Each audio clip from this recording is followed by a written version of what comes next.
Morning all.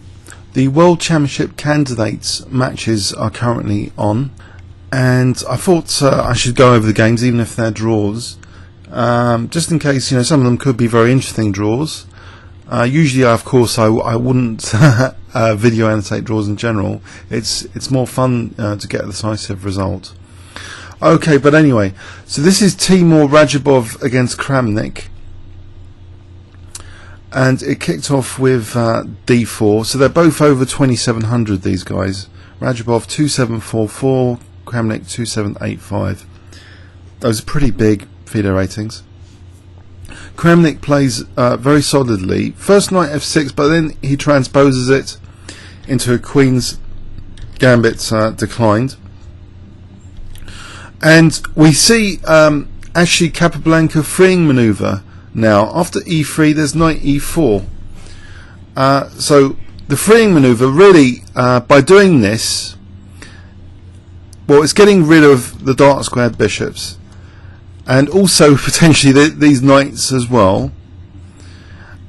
And then it will be easier to play for e5 when the queen is on e7. I think that's really the key idea. If here knight takes e4, then apparently d takes e4, according to Houdini, is okay for black. Actually, this position is okay. So bishop e7 was actually played though, so white retains a small advantage. And usually in this structure, it's the classic minority attack which is used on the queen side to try and gain a structural advantage, a higher quality pawn structure than black.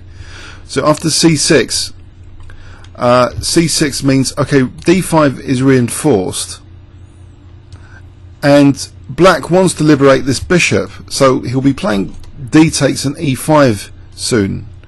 But in doing so, the c6 pawn is an underminable target for like a3 b4, that classic minority attack, where a minority of pawns is attacking the majority.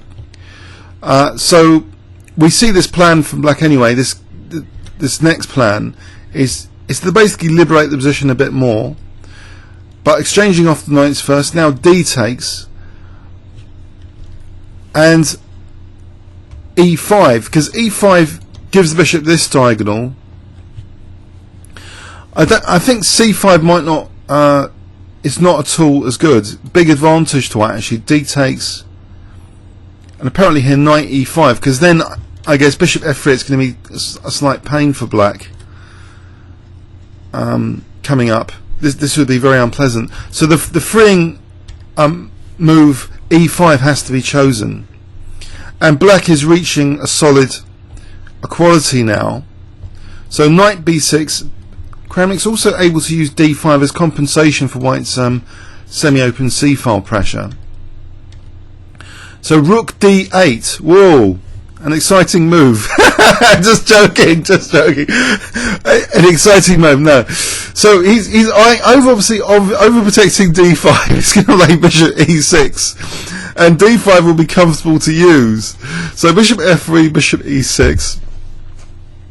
Offering actually the light square bishop.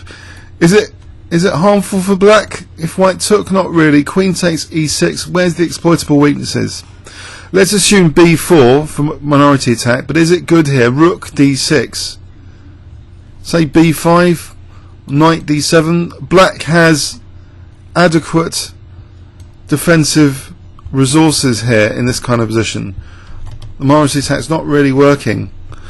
Okay, so we'll go back. So rook c1, bishop d5, using that comfortable d5 square to invite another exchange of pieces. And okay, the rook's chased, and after bishop d5, rook takes d5. You might think, yeah, Kramnik's now going on the hack attack with rook h5. He's going to make white on h2. No, not really. But basically, it's still positional. Rook e8, just eyeing e4. All the pieces are in the center, nicely in the center. So h3, knight e4, And, you know, black is comfortably using, you know, his semi-open e-file and that comfortable outpost on e4. And if white's not careful, you know, there might be a knight takes f2 and queen e3, if the queen wasn't protecting c2 especially. But white plays now b4, and technically, actually, Houdini likes black here, a slight advantage to black. In fact, instead of a5, it's suggesting a couple of other moves, also queen d6 and g6, but a5 is okay.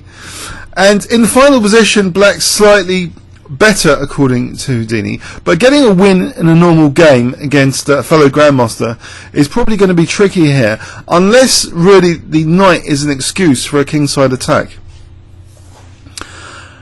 If I had the black position, I'd be pleased here, and I'd probably play on a 5-minute game. It looks quite comfortable. Let's give an example continuation. Say takes, which didn't happen. Queen g5.